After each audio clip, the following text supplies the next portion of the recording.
চেন্নাইয়ের শিশির ভেজা উইকেটে বড্ড এলোমেলো মুস্তাফিজুর রহমান। লখনৌয়ের বিপক্ষে ৩.৩ ওভারে দিয়েছেন ৫১ রান। শেষ ওভারে প্রতিপক্ষের ১৭ রানের প্রয়োজনে ৩ বলে ১৯ রান দিয়েছেন কাটার মাস্টার। এমন উইকেটে মুস্তাফিজের বিকল্প এখন থেকেই ভাবতে হবে বোর্ডকে।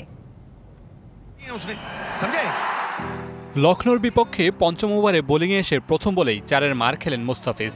এরপর ২ ডটের পর তুলে নিলেন লোকেশ রাহুলের উইকেট। এই ওভারে আর রানই দেননি কাটার মাস্টার।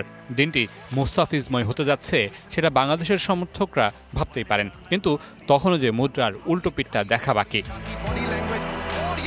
প্রথম ওভারে ৪ রান দেওয়ার পর পরের ২ ওভার ৩ বলে মুস্তাফিজ দিয়েছেন ৪৭ রান। শেষ ওভারে প্রতিপক্ষের ১৭ রানের প্রয়োজনে এক নো-সহ ৩ বলে দিয়েছেন ১৯ রান। দিন শেষে তার নামের পাশে ৩.৩ ওভারে ১ উইকেটে ৫১ রান খরচা।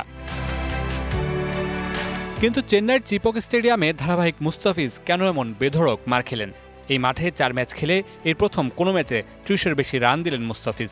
২৯ রানে ৪ উইকেট নিয়ে তিনি শুরু করেন এবারের মৌসুম। একই মাঠে পরের ম্যাচে তার প্রাপ্তি ৩০ রানে ২ উইকেট। আরেক ম্যাচে দারুণ বোলিংয়ে ২ উইকেট নেন ২২ রানে।